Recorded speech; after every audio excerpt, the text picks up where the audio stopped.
మధ్యమ శ్రేణి బాలిస్టిక్ క్షిపణి అగ్ని-5 పరీక్ష విజయవంతం కావడంతో భారత క్షిపణి సాంకేతికతలో అతిపెద్ద ముందడుగు పడింది. స్వదేశీ పరిజ్ఞానంతో రూపొందించిన ఈ అధునాతన క్షిపణిని multiple independent targetable re-entry vehicle MIRV సాంకేతికతతో అభివృద్ధి చేశారు. దీని ద్వారా ఒకేసారి వేర్వేరు లక్ష్యాలపై దాడులు చేయొచ్చు.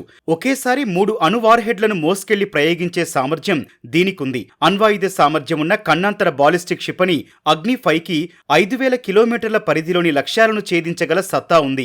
3 దశల ఘన ఇంధన ఇంజన్ను కలిగి ఉన్న అగ్ని-5 భారత సరిహద్దులను మరింత సురక్షితం చేస్తుంది. తేలికైన మిశ్రమ పదార్థాలు ఉపయోగించి క్షిపణిని తయారు చేయడం వల్ల ఇది తేలిగ్గా సమర్థవంతంగా పనిచేస్తుంది. అంతేకాదు, ఈ క్షిపణి దాదాపు 1.5 టన్నుల వరకు అణు పేలోడ్ను మోసుకెళ్లగలదు. ఇది అధునాతన నావిగేషన్ వ్యవస్థను కలిగి ఉంది. ఇందులోని గైరోస్కోప్ ఆధారిత సెన్సార్లను భారత ప్రాంతీయ GPS నావిక్, అమెరికన్ GPS వంటి ఉపగ్రహ నావిగేషన్ సాధనాలతో అనుసంధానం చేశారు. దీనివల్ల సుదూర ప్రాంతాల్లోని లక్ష్యాలను అధిక ఖచ్చితత్వంతో ఛేదిస్తుంది. భారత అణ్వాయుధ కార్యకలాపాల నిర్వహణ, నియంత్రణలకు బాధ్యత వహించే స్ట్రాటజిక్ ఫోర్సెస్ కమాండ్ పర్యవేక్షణలో ఈ ఖండాంతర క్షిపణి పరీక్ష జరిగింది.